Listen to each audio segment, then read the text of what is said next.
ए भिडू सात लावायची का आपण प्रेमाची वाट.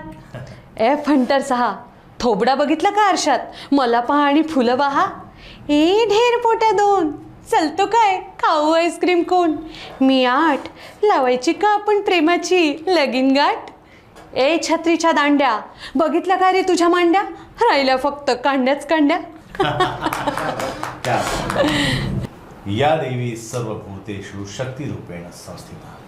नारी का हर रूप एक शक्ति से भरा होता है, भक्ति से भरा होता है और कर्तव्यगारी तो इतनी ज़्यादा भरी होती है कि उसकी तो बात ही क्या. नवरात्रि चल रही है. ये एक ऐसा पर्व होता है जहाँ देवी को पूजते हैं.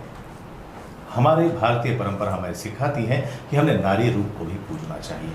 तो नागपुर समय की एक परंपरा रही है. नागपुर समय कोशिश कर रहा है कि नागपुर की कुछ ऐसी नारी शक्ति जिन्होंने अपनी ज़िंदगी में अपने घर को और सभी को संभालते हुए कुछ ना कुछ ऐसा करके दिखाया है, हम उनसे आपकी बातचीत कराते हैं. आज ऐसी खूबसूरत सी चुलबुली सी और अपने आप को एक व्यक्त करते हुए बयां करते हुए एक ऐसी भावना चौधरी हमारे साथ में, जो एक गृहिणी तो है ही, लेकिन अपने नाट्य क्षेत्र में उन्होंने कला का वो परचम लहराया कि जिसके आगे हम सब नतमस्तक हैं. भावना, आपका बहुत बहुत स्वागत है. नमस्ते. सबसे पहले तो आपको नवरात्रि की खूब शुभकामनाएं.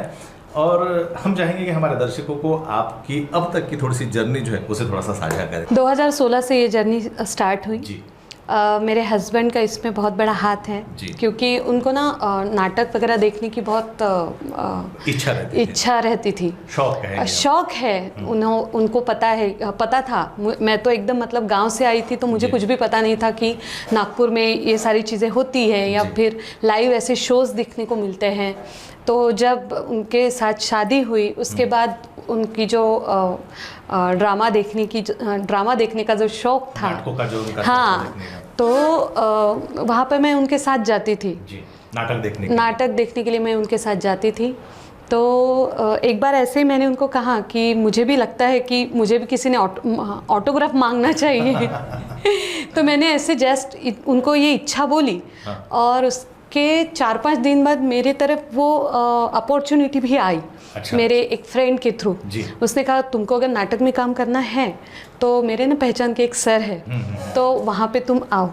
तो मैं वहाँ पे मिली उनसे. फिर वहाँ से नाटक की मेरी जर्नी शुरू हुई.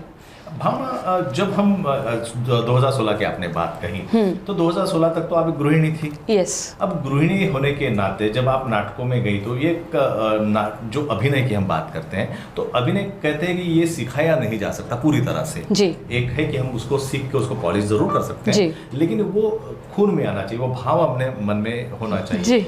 तो वो कहाँ से आ गया? बचपन में क्या होता था, मैं और मेरी सिस्टर जब घर में अकेले रहते थे, मम्मी किसी काम से जाती थी बाहर, तो मैं ना उसको डराती थी. भूतों की आवाज़ निकालना वगैरह वगैरह ये सब प्रकार मैं कर रही थी. जी. तो मुझे ऐसा लगा नहीं कि मैं एक्टिंग कर पाऊंगी, क्योंकि बैकग्राउंड ही वो नहीं था मेरा. फिर भी मैंने ट्राई किया, हस्बैंड को बोल के दिखाया. फिर वो जब मैंने स्टार्ट किया करना, तो मुझे लगा कि हाँ थोड़ा कुछ हो सकता है.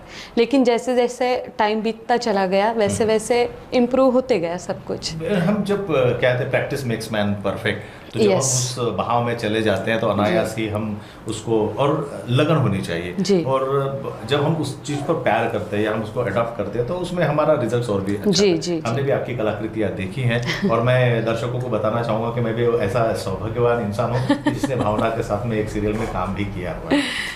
अब जब हम नारी शक्ति की बात करते हैं जी, तो क्या होता है कि घर संभालना, बच्चों को संभालना, जैसे आपने कहा कि आपके पति ने आपको तो इस मंच पर सपोर्ट किया, लेकिन उसके बावजूद ये सारे घर को संभालना, सिर्फ पति बच्चे इतना ही एक महिला का विश्व नहीं होता, उसके अलावा बहुत सारी जिम्मेदारियां होती हैं.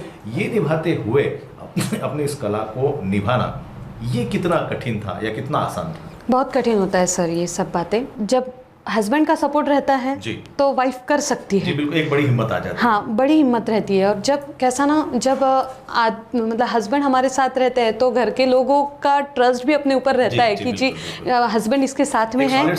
यस, सब हस्बैंड साथ में है तो इसको कुछ बोलना नहीं चाहिए. अगर उस आदमी का घर जो बड़े क्या कहते हैं उनको, जो बड़े बुजुर्ग होते हैं घर के। हाँ, बड़े बुजुर्ग तो होते हैं, लेकिन ये मेरे हस्बैंड ना बड़े बेटे थे उनके पापा मतलब के। संयुक्त परिवार था। हाँ, संयुक्त परिवार था, लेकिन हम दोनों अलग रहते थे। मेरा बच्चा पैदा हुआ, मैं वहाँ से मेरे नाटक की शुरुआत हुई।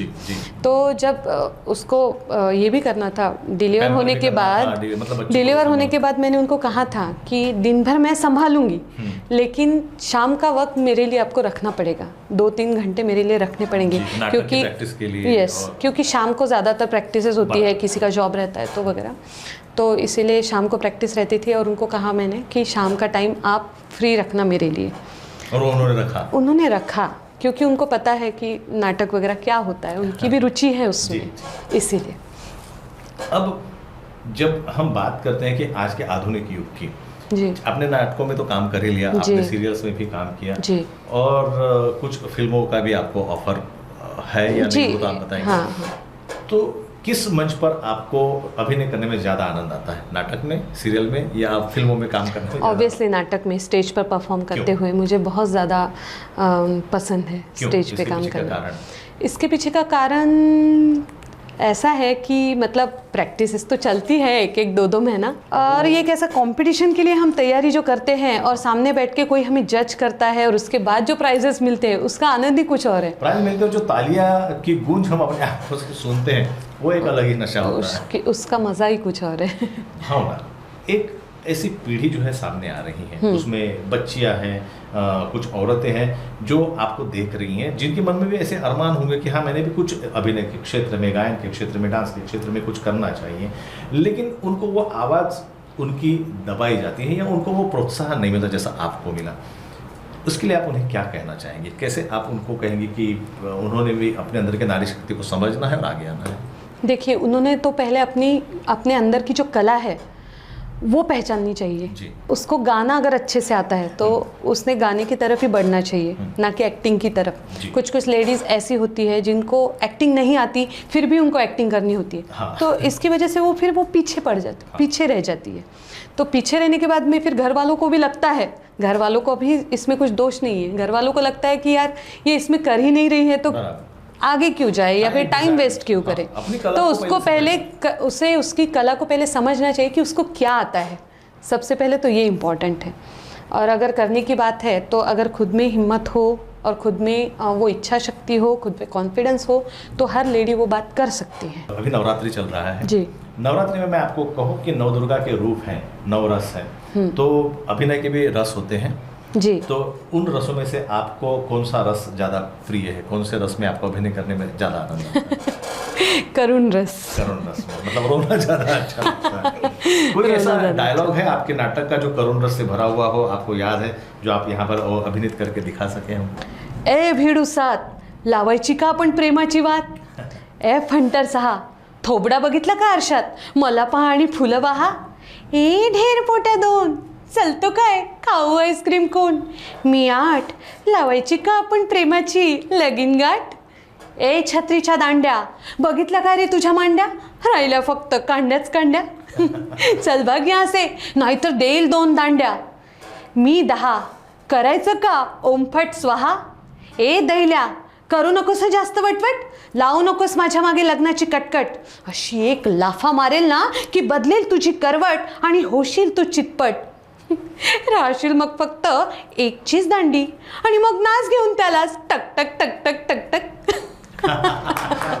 भावा, चलते चलते अगर मैं आपसे कहूँ कि थोड़ा देर के लिए हम स्त्री और पुरुष के भेदभाव को भूल जाते हैं, एक इंसान को अपनी कला को जीने के लिए, अपनी कला को आगे बढ़ाने के लिए अपने अंतर्मन और अपनी परिस्थिति के साथ में जो संघर्ष करना पड़ता है, उस संघर्ष से उबरने के लिए कौन सी ऐसी शक्ति है जो उसने अपने आप में उसको बढ़ाना चाहिए? मतलब क्या उसने अपने आप को ढाढ़स बनाना चाहिए कि तू ये कर सकता है? वो जज्बा कहाँ से लाना चाहिए?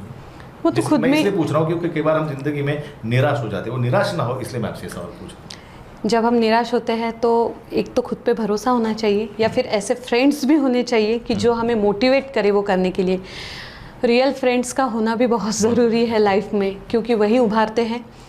और फैमिली के ऊपर भी बहुत डिपेंड करता है। जो हमारे बुज़ुर्ग लोग हैं, हमारे घर के हैं, जिन पे हम विश्वास करते हैं, बाहर के लोगों का तो उतना हम भरोसा नहीं कर सकते, लेकिन घर के लोगों ने अगर उनको सपोर्ट किया अच्छे से, अगर उसमें वो चीज़ें हैं कि वो कर सकती है, वो आगे बढ़ सकती है, तो घर के लोगों ने उसको सपोर्ट करना चाहिए। मम्मी पापा, सास ससुर, इन सब ने सपोर्ट करना चाहिए।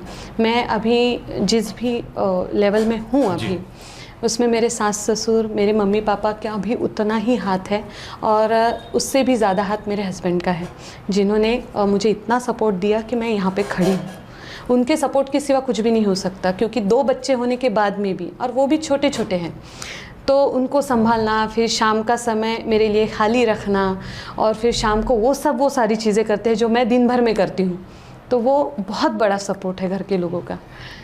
मैं दर्शकों से बताना चाहूँगा कि हमेशा हमने ये सुना है कि एक सफल पुरुष के पीछे किसी महिला का हाथ होता है। हमने यहाँ पे एक जीती जाके ऐसी महिला देखी है कि जिसके सफलता के पीछे एक पुरुष का हाथ है, और जिन्होंने उनको बखूबी साथ दिया है। इस तरह से अगर हम अपने घर के, अपने जो हमारे घर में जो देवी हैं, नारी है, उनका देवी समझ के अगर सम्मान करें, तो मुझे लगता है कि वो तो अपने आप को ऊपर लाएंगी, लेकिन कहीं ना कहीं परिवार का नाम भी इससे रोशन होगा। भावना चौधरी का ये जो सफर है, ये ऐसा ही निरंतर चलता रहे। आप ऐसे ही यशोगाथा की सीढ़ियाँ आगे चलते रहे। हम आपको बहुत बड़े स्क्रीन पर देखना चाहते हैं, उसके लिए हमारी तरफ से आपको शुभकामनाएं, विशेषकर नवरात्रि की बहुत बहुत शुभकामनाएं। थैंक यू सर, आपको भी थैंक यू।